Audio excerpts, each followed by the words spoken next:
Good morning, one and all. Sri Vidya Bharati Metric Higher Secondary School, Chakarampalayam. Now we discussed about 10th standard social science subject, economics, lesson 4, government and taxes.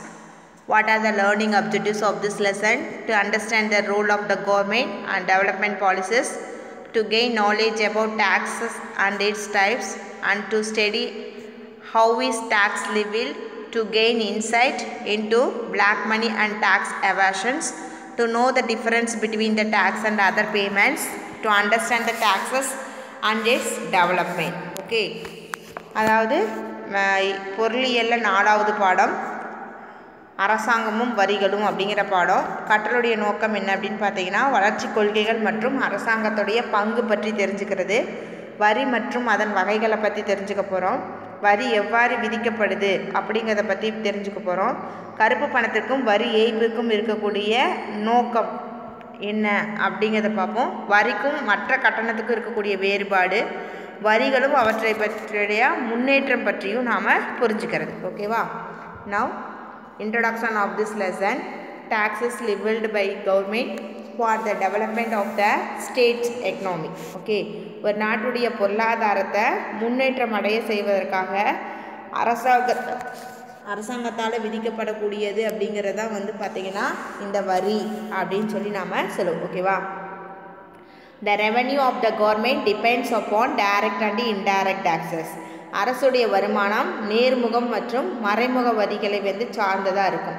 Direct taxes are levied on income of the persons and indirect taxes are levied on goods and services by which the government mobilize its financial resources. Okay, அதாவது நேர்முக வரி அப்படிங்கிறது தனிநபருடைய வருமானத்திலையும், மறைமுக வரி அப்படிங்கிறது பண்டங்கள் மற்றும் பணிகள் மீது விதிக்கப்படுது.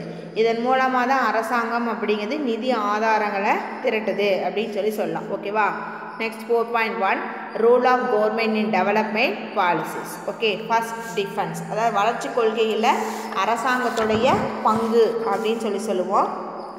டிஃபென்ஸ் அப்படின்னா பாதுகாப்பு. This is an essential security functions to protect our nations from our enemies. Okay, the union government is responsible for creating and maintaining defense forces. அதாவது எதிரிகள்கிட்ட இருந்து மக்களை பாதுகாப்பது அப்படிங்கிறது இராணுவத்துடைய அத்தியாவசியமான பணி அப்படின்னு சொல்லுவோம். பாதுகாப்பு படைகளை உருவாக்குறதுக்கும் பராமரிக்கிறதுக்கும் மத்திய அரசாங்கம் அப்படிங்கிறது தான் பொறுப்பு. ஓகேவா? Next foreign policy. In today's world we need to maintain friendly relationship with all other countries in the world.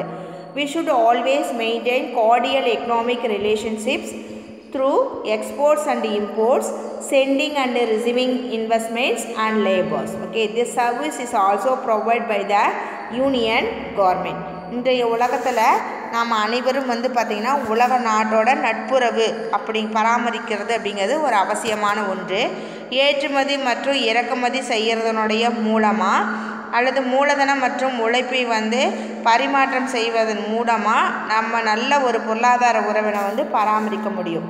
இந்த சேவை யார் வழங்குறாங்கன்னா மத்திய அரசு அப்படின்னு சொல்லுவோம். கண்டக்ட் ஆஃப் பீரியாடிக் எலெக்ஷன்ஸ், அவ்வப்போது தேர்தல்களை ஒரு குறிப்பிட்ட கால இடைவெளிக்கு ஒரு தடவை நடத்துறது. India is a democratic country. We elect our representatives to parliament and state assemblies. Similarly, the state governments conduct elections to local bodies within the state. India ஒரு ஜனநாயக நாடு. நாம் நாடாளுமன்றம் மற்றும் சட்டமன்றத்துக்கு பிரதிநிதிகளை தேர்ந்தெடுக்கிறோம். இதே மாதிரி மாநில அரசு உள்ளாட்சி மன்றங்களுக்கு தேர்தலை நடத்தி மாநிலங்களுக்குள்ள தேர்தலை நடத்துகிறாங்க அப்படின்னு சொல்லுவோம். ஓகேவா? லா அண்ட் ஆர்டர், சட்டம் மற்றும் ஒழுங்கு. Both the union and state governments enact numerous laws to protect our rights, properties and to regulate our economy and societies. To settle disputes, the union government has a vibrant judicial systems. State government takes the responsibility for administrating the police force in respect states. Okay, சட்டம் மற்றும் ஒழுங்குன்னு சொல்லுவோம். நடுவண் மற்றும் மாநில அரசுகள் நமது உரிமைகள் சொத்துக்களை பாதுகாக்கிறது, நமது பொருளாதாரம் மற்றும் சமூகத்தை ஒழுங்குபடுத்துறதுக்கு ஏராளமான சட்டங்கள் அப்படிங்கிறத இயற்றுது. சரியா? பிரச்சனைகளை தீர்ப்பதற்கு நீதிமன்றங்களை அமைச்சிருக்காங்க. மேலும் அந்தந்த மாநிலங்களில் காவல்துறையை நிர்வாகிக்கக்கூடிய பொறுப்பு மாநில அரசு அப்படிங்கிறது ஏற்றுக்கொண்டிருக்கு. ஓகேவா. Public administration and provision of public goods, பொது நிர்வாகம் மற்றும் பொது பண்டங்களை வந்து வழங்குதல். The government generally administrates the economy and the society through various departments. For example revenue department, schools, hospitals, rural developments and urban developments.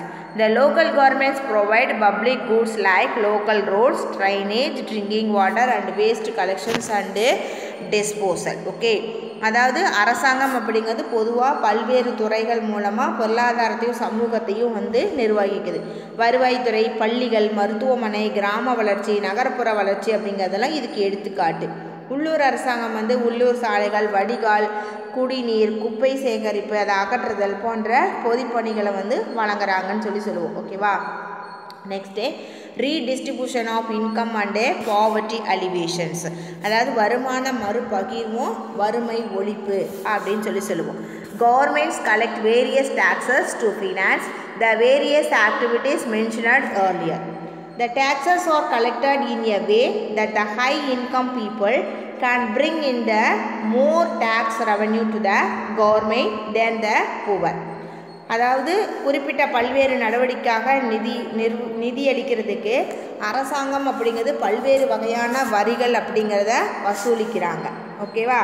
முன்னிலிருந்து அதிக வருமானம் உடையவர்கள் வந்து ஏழைகளை விட அரசாங்கத்துக்கு அதிக வரி செலுத்தக்கூடிய வகையில் வரி வந்து வசூலிக்கப்படுது. The government also spend money such that the poor are given some basic necessities of life like food, shelter, clothing, education, health care and monthly income to the very poor persons. சில அடிப்படை தேவைகளான உணவு, தங்குமிடம், உடை, கல்வி, சுகாதார பாதுகாப்பு, மாத வருமானம் இதையெல்லாம் ஏழைகளுக்கு வழங்குறதுக்காக அரசாங்கம் அது நிறையா பணத்தை செலவிடுறாங்க.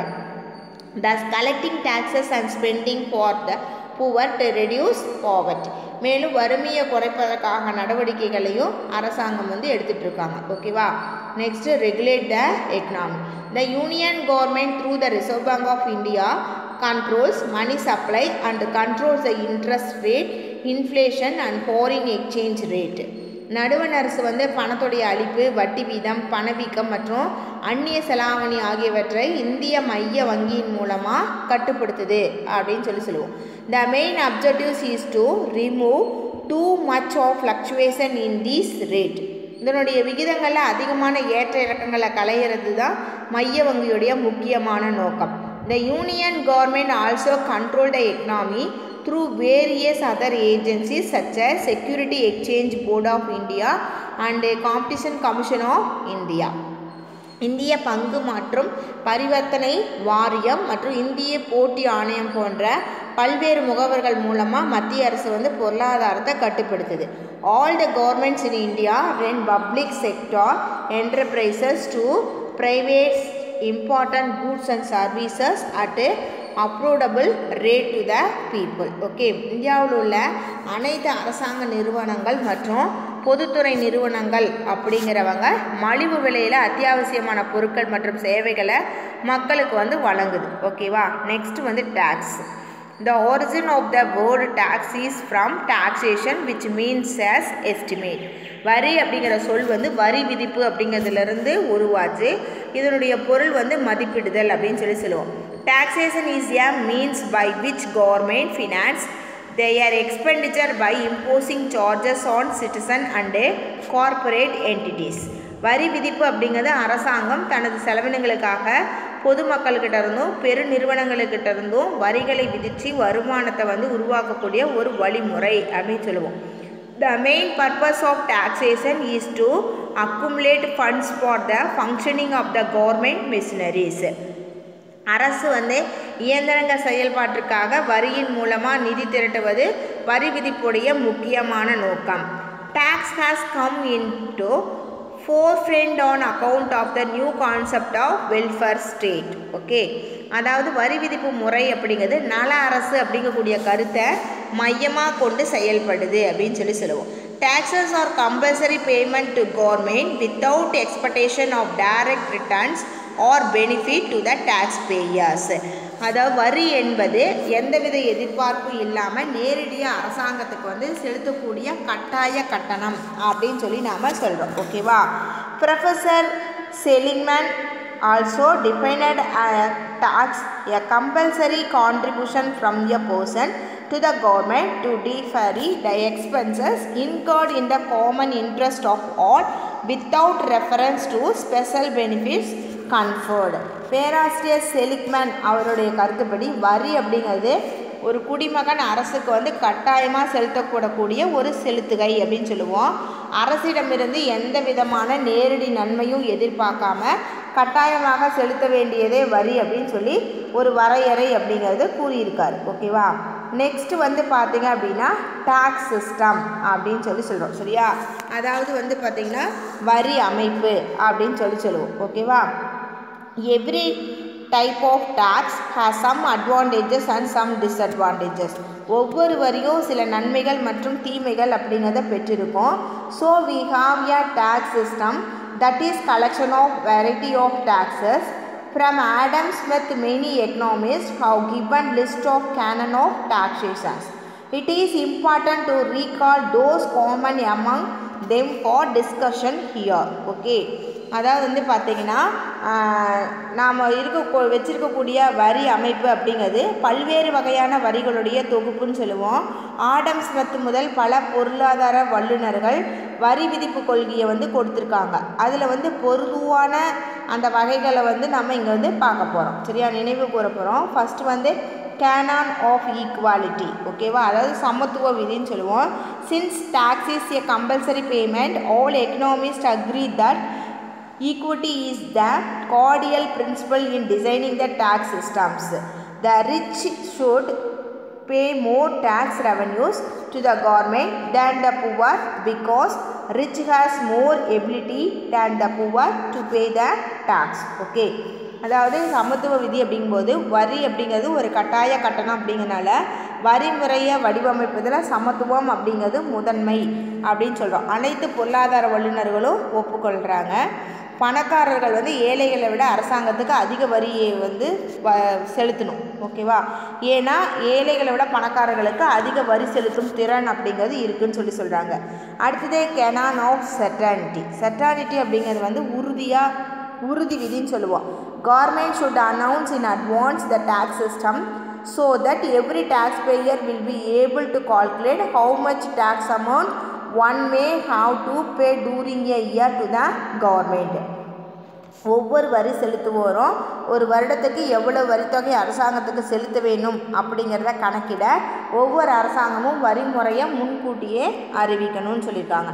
Canon of economic and conventions. Okay. சிக்கனம் மற்றும் வசதி வாய்ப்பு. If the tax is simple then the cost of collecting taxes tax payer cost plus tax collector cost will be very low. Further, tax should be collected from a person at the time he gets enough money to pay the tax. This is called canon of convention. A convenient tax reduces the cost of collecting tax. அதாவது சிக்கனம் மற்றும் வசதி விதின்னு சொல்லுவோம். இது வந்து வரி வந்து எளிமையாக இருக்கிறதுனால வரி வசூலிப்பதற்கான செலவு, வரி செலுத்துவோர் செலவு ப்ளஸ் வரி வசூலிப்போர் செலவு மிக குறைவாக இருக்கும். மேலும் ஒரு நபருக்கு வரி செலுத்த போதுமான பணம் கிடைக்க நேரத்தில் வரி வந்து வசூலிக்கணும். இதுக்கு தான் வந்து வசதிக்கான வரி அப்படின்னு சொல்லி அழைக்கிறோம். ஒரு வசதியான வரி அப்படிங்கிறது வரி வசூலிக்கும் செலவு வந்து குறைக்கும். Canon of productivity and elasticity. உற்பத்தி திறன் மற்றும் நெகிழ்ச்சி வரின்னு சொல்லுவோம். Government should choose the taxes that can get enough revenue to it. It should choose a few taxes that can fetch more tax revenues instead of lot of taxes. This is canon of productivity. Tax is paid by the people out of their incomes. Therefore, the tax system should be designed in such a way that the people automatically pay more tax revenue in their income growth. This is called canon of elasticity. Okay. அதாவது அரசாங்கம் போதுமான வரி வருவாயை பெறக்கூடிய வரிகளை வந்து தேர்வு செய்யணும். நிறைய வரிகளுக்கு பதிலாக அதிக வருவாய் பெறக்கூடிய சில வரிகளை வந்து தேர்வு செய்யலாம். இது வந்து உற்பத்தி திறன் வரின்னு சொல்லுவோம். மக்கள் வந்து தங்கள் வருமானத்திலேருந்து வரி செலுத்துகிறாங்க. அதனால் மக்களுடைய வருமானத்தை அதிகரித்தா தானாகவே வரி வந்து அதிகமாக செலுத்தக்கூடிய வகையில் வரி அமைப்பு அப்படிங்கிறது வடிவமைக்கப்படணும். இது வந்து நெகிழ்ச்சி வரி அப்படின்னு சொல்லி சொல்கிறோம். ஓகேவா. அடுத்து நெக்ஸ்ட் வந்து பார்த்திங்கன்னா ஒய் டாக்ஸஸ். ஓகேவா. ஏன் வந்து வரி வந்து விதிக்கணும்?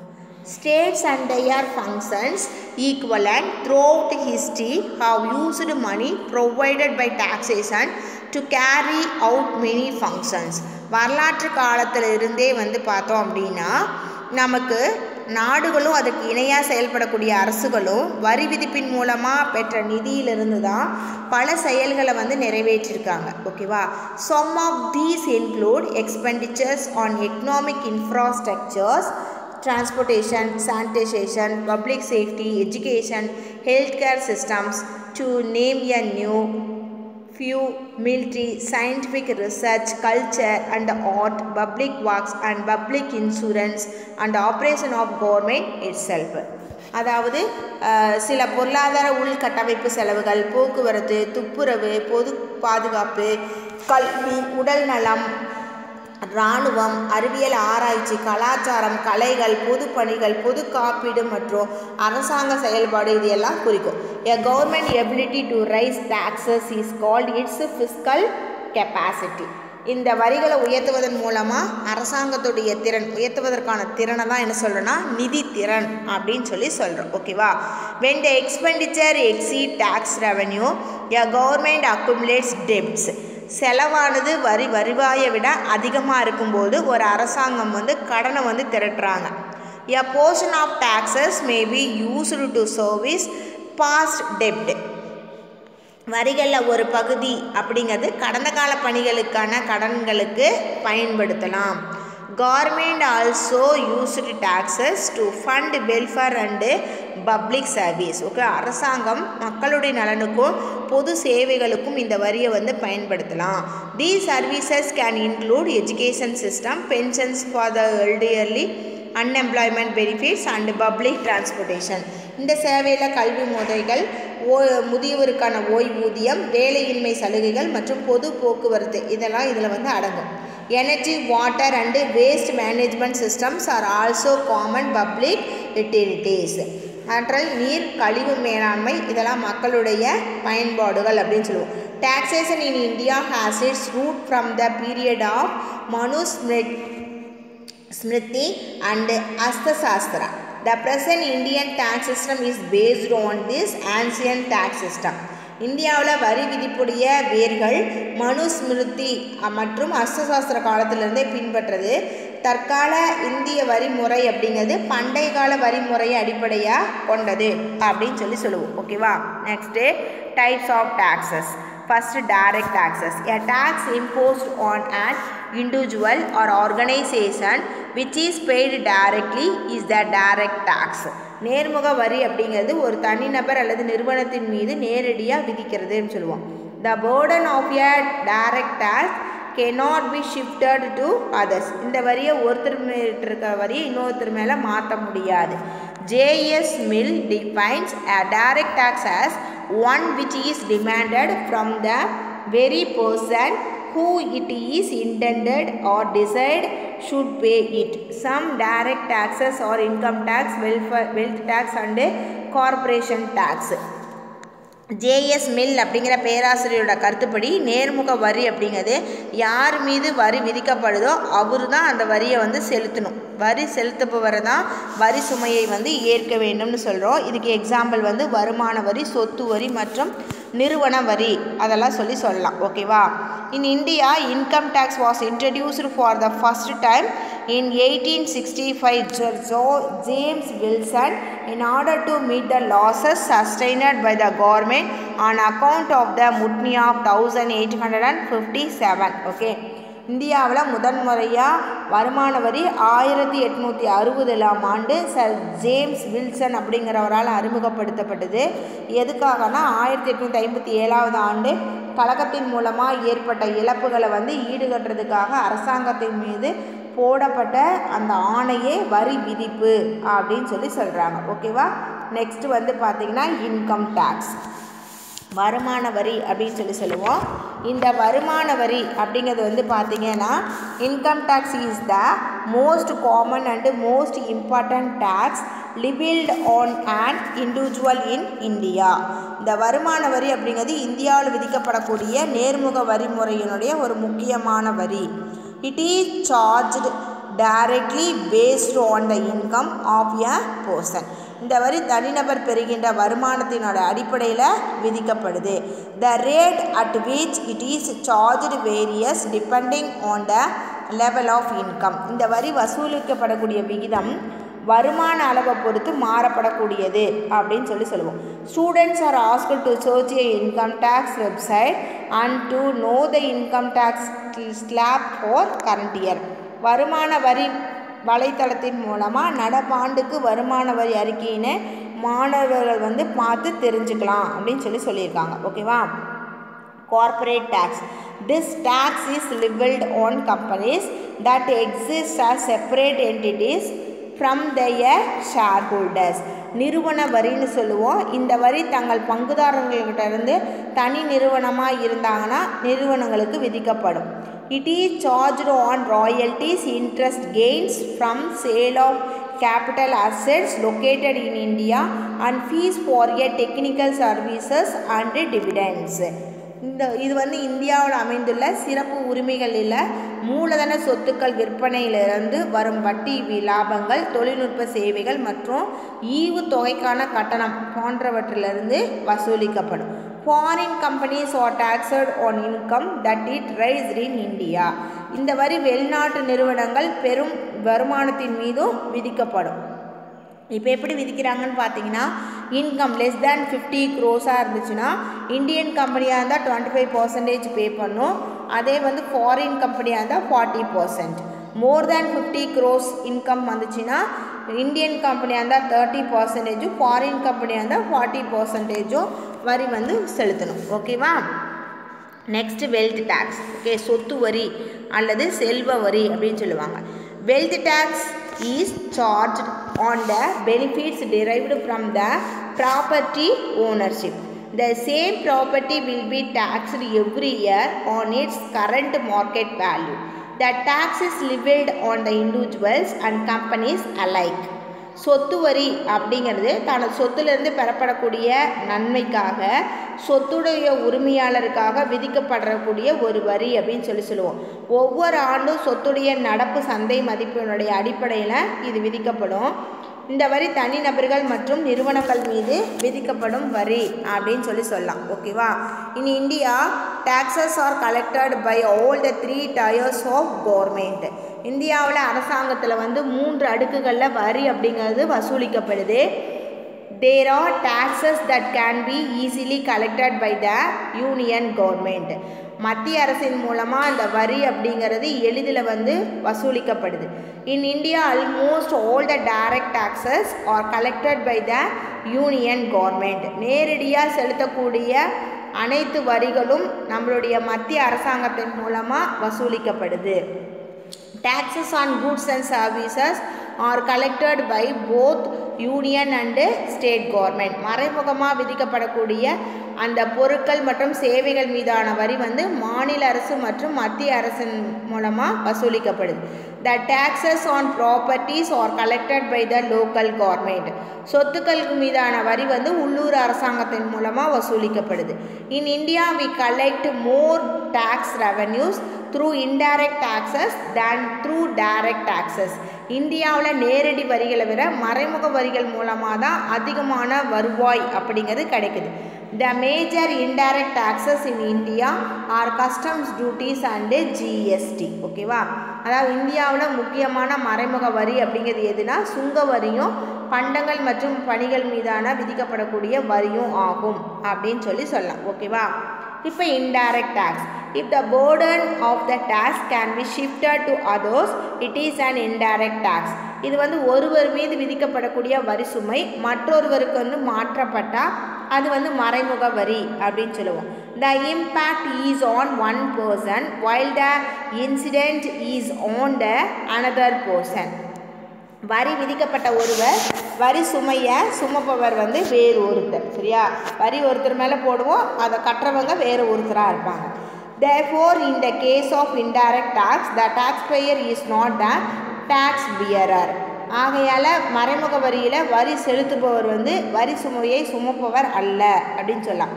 Some indirect taxes are stamp duty, entertainment tax, excise duty and goods and service tax. சில மறைமுக வரிகளில் எதுனா முத்திரைத்தாள் வரி, பொழுதுபோக்கு வரி, சுங்கத்தீர்வை மற்றும் பண்டங்கள் மற்றும் பணிகள் மீதான வரி அப்படின்னு சொல்லுவோம். ஓகேவா? Stamp duty. Stamp duty is a tax that is paid on official documents like marriage registration or documents related to a property and in some contractual agreements. முத்திரைத்தாள் வரின்னு சொல்லுவோம். அந்த முத்திரைத்தாள் வரி அப்படிங்கிறது வந்து பார்த்திங்கன்னா அரசாங்கத்துடைய ஆவணங்களான திருமண பதிவு மற்றும் சொத்து தொடர்பான ஆவணங்கள் மற்றும் சில ஒப்பந்த பத்திரங்கள் போன்றவற்றின் மீது விதிக்கப்படுதல் அப்படின்னு சொல்லுவோம். அடுத்து வந்து பார்த்திங்கன்னா entertainment tax. Entertainment tax is a duty that is charged by the government on any source of entertainment provided. This tax can be charged on movie tickets, tickets to amusement parks, exhibitions and even sports event. Okay. பொழுதுபோக்கு வரின்னு சொல்லுவோம்.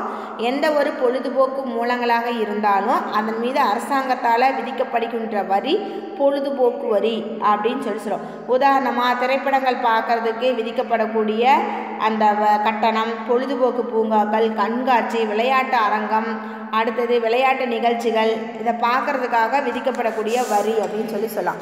Next வந்து excise duty. ஓகேவா? அதாவது சுங்கத்தீர்வை அல்லது கலால் வரின்னு சொல்லுவோம். An excise duty is any duty on manufactured goods levied at the moment of manufacture rather than at sale. Excise is typically imposed in addition to an indirect tax such as a sales tax.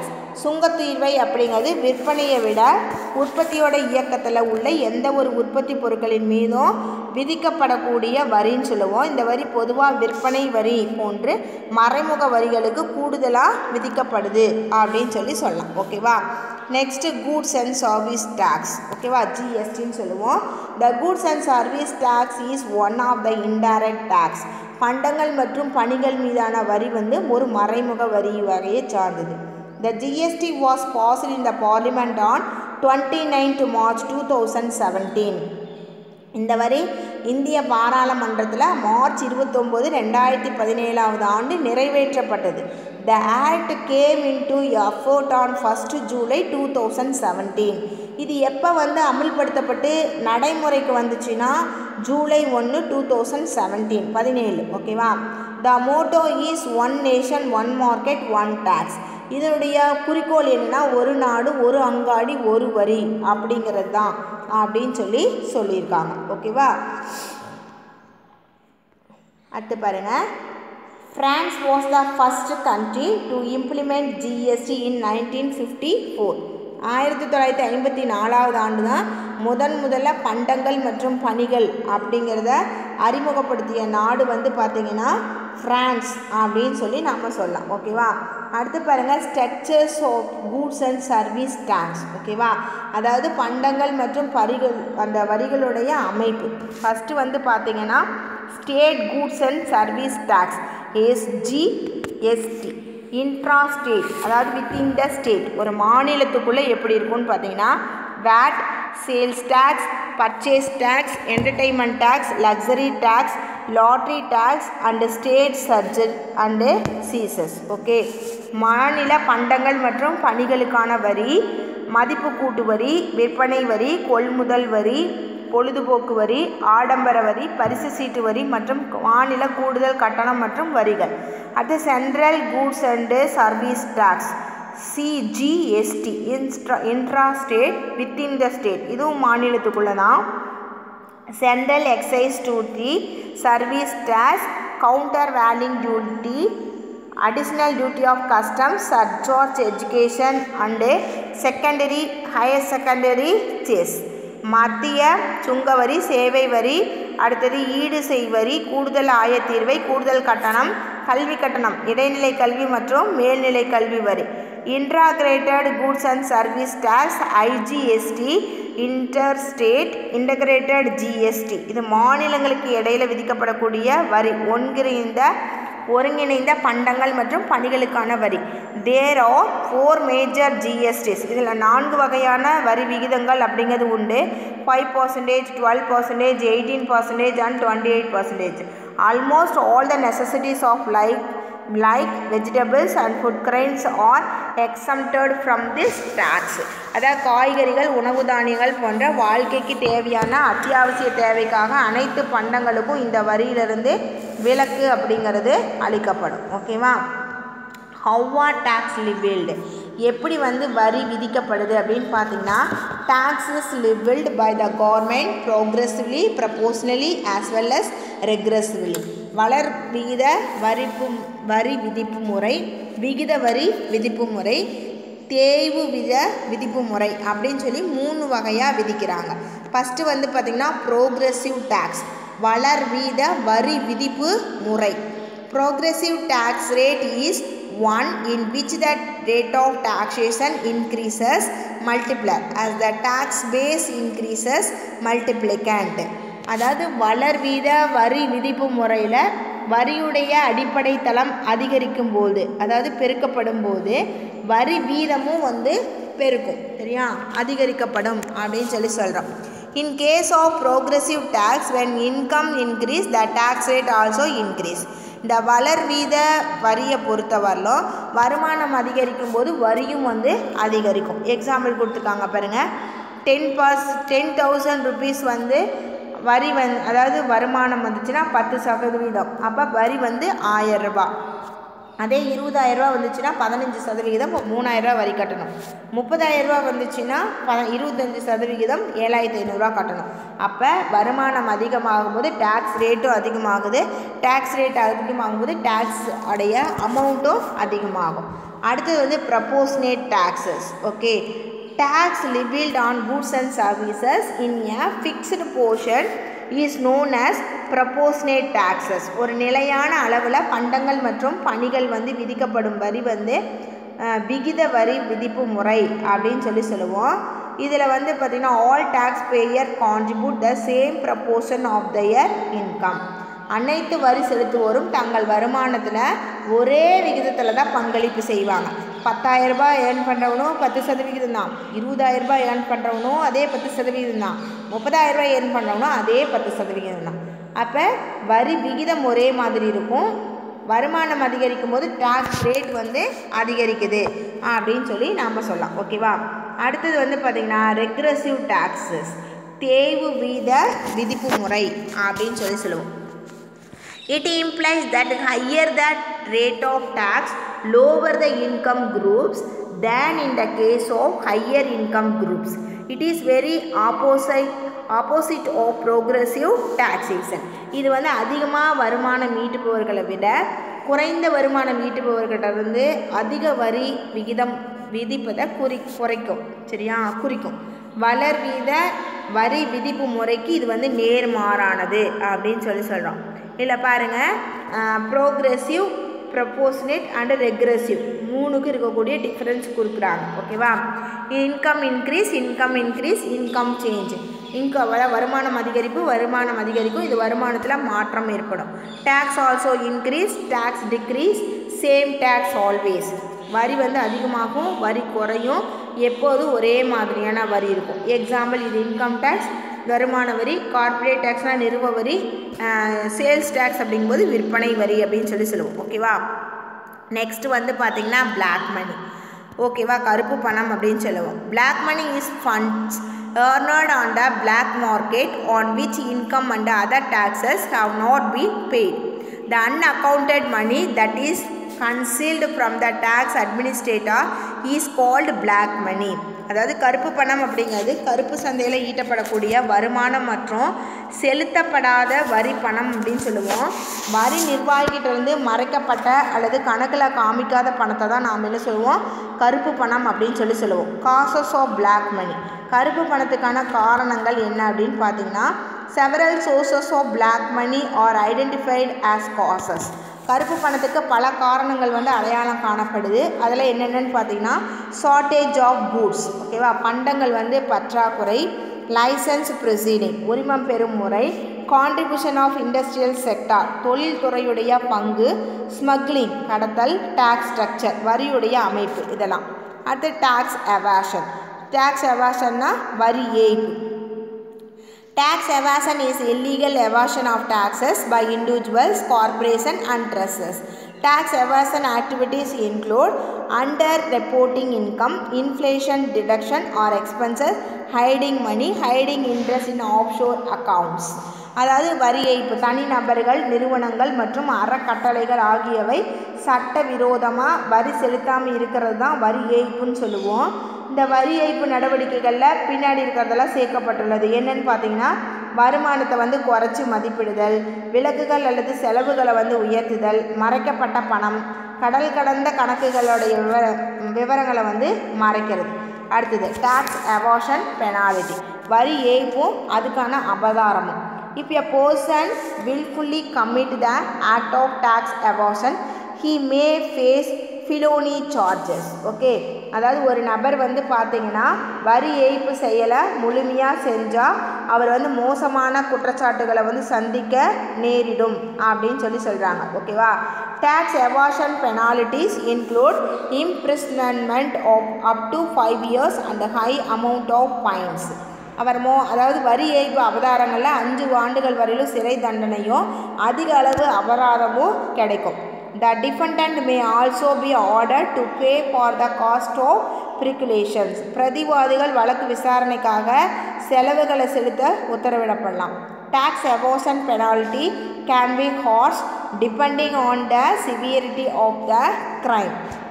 வரி ஏய்ப்புக்கான அபராதம் குற்றத்துடைய தன்மை மற்றும் அதன் தீவிரத்தை பொறுத்து தண்டனை வந்து கடுமையானதாக இருக்கும். ஓகேவா. Next taxes and developments. The role of taxation is developing economies is as follows. வரிகளும் முன்னேற்றமும் சொல்லுவோம். பொருளாதாரத்தை முன்னேற்றத்தில் வரி விதிப்பு வந்து பங்கு வந்து பின்னாடி கொடுத்துருக்காங்க. என்னென்னு பார்த்தோன்னா ஃபஸ்ட்டு வந்து ரிசோர்ஸ் மொபிலைசேஷன், அதாவது வளங்களை வந்து திரட்டுதல். Taxation enables the government to mobilise a substantial amount of revenues. The tax revenue is generated by imposing direct taxes such as personal income tax and corporate tax and indirect taxes such as custom tax, excise duty, etc. வளங்களை வந்து திரட்டுதல். வரி விதிப்பு அரசாங்கத்துக்கு கணிசமான அளவில் வந்து பார்த்திங்கன்னா வருவாய் அப்படிங்கிறது திரட்டுறதுக்கு உதவி செய்யும். குறிப்பாக நேர்முக வரிகளாக இருக்கக்கூடிய தனி நபர் வருமான வரி, நிறுவன வரி, மறைமுக வரிகளான ஆயத்தீர்வை, சுங்க வரி, இதன் மூலமாக நிதி அப்படிங்கிறது திரட்டப்படுது. ரிடக்ஷன் இன்இக்வாலிட்டிஸ் ஆஃப் இன்கம், வருமான ஏற்றத்தாழ்வுகளை வந்து குறைச்சல். Taxation follows the principle of equality. The direct taxes are progressive in nature. Also certain indirect taxes such as tax on the luxury goods is also progressive in nature. வரி ஏய்ப்பின் மூலமாக சமத்துவ முறை அப்படிங்கிறத உருவாக்கலாம். குறிப்பாக நேர்முக வரியில் வளர்வீதம் வரி முறை அப்படிங்கிறது பின்பற்றப்படுது. அதே மாதிரி சில மறைமுக வரிகள் வந்து ஆடம்பர பண்டங்கள் மீது விதிக்கப்படும் வரி வளர்வீத வரியுடைய தன்மை உடையது அப்படின்னு சொல்லுவோம். Social welfare, taxation generate social welfare, வரி விதிப்பு வந்து சமூக நலனை உருவாக்குதுன்னு சொல்லலாம். Social welfare is generated due to higher taxes on certain undesirable products like alcohol products. Okay, அதாவது சில விரும்பத்தகாத பொருட்களாக இருக்கக்கூடிய மதுபானங்கள் போன்ற பொருட்களின் மீது அதிகமான வரி விதிப்பதன் மூலமாக சமூக நலன் அப்படிங்கிறது பாதுகாக்கப்படுதுன்னு சொல்லலாம். நெக்ஸ்ட்டு ஃபாரின் எக்ஸ்சேஞ்ச், அந்நிய செலாவணி. Taxation encourages exports and restricts imports. Generally, developing countries and even the developed countries do not impose tax on export items. வரி விதிப்பு ஏற்றுமதியை ஊக்குவிக்கிறதோடு இறக்குமதியை வந்து தடுக்கணும். பொதுவாக வளரும் நாடுகள் மற்றும் வளர்ந்த நாடுகளில் ஏற்றுமதி பொருட்களுக்கு வந்து வரி விதிக்கிறது கிடையாது. ரீஜினல் டெவலப்மெண்ட், வட்டார முன்னேற்றம். Taxation plays an important role in regional developments. வட்டார வளர்ச்சியில் வரி விதிப்பு முக்கிய பங்கை வந்து வகிக்குதுன்னு சொல்லுவோம். Tax incentives such as tax holidays, for setting up industries in backward regions which include business firms to set up industries in such regions. அதாவது பின்தங்கிய பகுதிகளில் தொழில் நிறுவனங்கள் அமைப்பதற்கான வரி சலுகையும் வரி விலக்குகளையும் அளிப்பதன் மூலமாக அந்த பகுதிகளில் தொழிற்சாலை அமைப்பதற்கு வணிக நிறுவனங்கள் வந்து தூண்டுது அப்படின்னு சொல்லுவோம். Control of inflations. Taxation can be used as an instrument for controlling inflation. பணவீக்கத்தை கட்டுப்படுத்துதல். வரி அப்படிங்கிறது பணவீக்கத்தை கட்டுப்படுத்தக்கூடிய ஒரு கருவிகளில் ஒன்று. Through taxation, the government can control inflation by reducing the tax on the commodities. அரசாங்கம் பண்டங்கள் மீதான வரி விதிப்பு குறைப்பதன் மூலமாக பணவீக்கங்களை வந்து கட்டுப்படுத்த முடியும் அப்படின்னு சொல்கிறாங்க. ஓகேவா? Next difference between tax and other payments. Okay, அதாவது வரிக்கும் கட்டணத்துக்கும் இருக்கக்கூடிய வேறுபாடு. The tax is compulsory to the government without getting any direct benefits. வரி அப்படிங்கிறது எந்தவித பிரதிபலனும் எதிர்பார்க்காம அரசாங்கத்துக்கு கட்டாயமாக செலுத்த வேண்டிய ஒரு செலுத்துகை அப்படின்னு சொல்கிறோம். ஓகேவா? அடுத்தது வந்து பேமெண்ட்ஸ். ஓகேவா? பேமெண்ட்ஸ் அப்படின்னா என்ன? Fees is the payment for getting any service. கட்டணம் அப்படிங்கிறது பணிகளை பயன்படுத்துவதற்காக நாம் செலுத்தக்கூடிய ஒன்று tax. If the element of revenue for general purpose of the state predominates, the levy become a tax. பொதுவாக அரசாங்கத்துடைய வருமான இடங்களில் ஒன்றாக வரி வந்து மேலோங்கி இருக்குது அப்படின்னு நாம் சொல்லுவோம். ஓகேவா? while a fees is the payment for a specific benefit prevailing, although the special to the primary purpose of regulation in public interest. கட்டணம் அப்படிங்கிறது ஒரு குறிப்பிட்ட நன்மைக்கான தனிச்சலுகையை பெற்றிருந்தாலும் பொதுநல ஒழுங்குமுறையுடைய சிறப்பு முதன்மை நோக்கம் அப்படின்னு சொல்கிறோம். Tax is a compulsory payment. வரி அப்படிங்கிறது கட்டாய செலுத்துகை. Fee is a voluntary payment. கட்டணம் அப்படிங்கிறது தன்னார்வத்தோடு செலுத்தக்கூடியது. If tax is imposed on a person, he has to pay it, otherwise he has to be penalized. ஒரு நபர் மீது விதிக்கப்படக்கூடிய வரி விதிக்கப்பட்டால் அவர் அதை வந்து செலுத்தணும், இல்லைன்னா அவர் வந்து தண்டனைக்குள்ளாவார். On the other hand, fees is not paid if the person do not want to get the service. பணிகளை பெற விருப்பமில்லை அப்படின்னா கட்டணம் செலுத்த வேண்டிய தேவை கிடையாது. In this case, taxpayer does not accept any direct benefits. Example, income tax, gift box, wealth tax and VAT etc. வரி செலுத்துபவர்கள் நேரடியாக எவ்வித சலுகையும் எதிர்பார்க்க முடியாது. உதாரணம் வருமான வரி, அன்பளிப்பு வரி, சொத்து வரி மற்றும் மதிப்பு கூட்டு வரி. Fees payer can get direct benefits for paying fee. Example, stamp fees, driving licence fee, government registration fee. கட்டணம் செலுத்துவதன் மூலமாக நுகர்வோர்கள் வந்து நேரடியாக ஒரு சில சலுகைகளை பெறுவாங்க. முத்திரை வரி, ஓட்டுநர் உரிம கட்டணம், அரசாங்க பதிவு கட்டணம் அப்படின்னு சொல்லுவோம். ஓகேவா? The lesson is over now. Recap of this lesson. Direct tax is the tax paid directly to the union government or to the state or local government such as income tax and property tax. நேர்முக வரி அப்படிங்கிறது மத்திய அரசுக்கும் மாநில அரசுக்கும் அல்லது உள்ளாட்சி அமைப்புக்கும் நேரடியாக செலுத்தக்கூடிய வரி. இதில் வருமான வரி, சொத்து வரி அது அடங்கும். Income tax is a tax paid by individuals and business based on earned and unearned income. வருமான வரி அப்படிங்கிறது தனிநபர் மற்றும் தொழில் செய்பவர்களால் ஈட்டப்பட்ட அல்லது ஈட்டப்படாத வருமானங்களுடைய அடிப்படையில் விதிக்கப்படுது. Local tax is the tax charged by the local government such a city or country. உள்ளூர் வரி அப்படிமோ உள்ளாட்சி அமைப்பு அல்லது அரசின் மூலமாக ஒரு நகரம் அல்லது ஒரு நாட்டின் எல்லைக்குள்ளே விதிக்கப்படக்கூடிய வரி அப்படிங்கிறதாகும். Thank you students. Thank you one and all.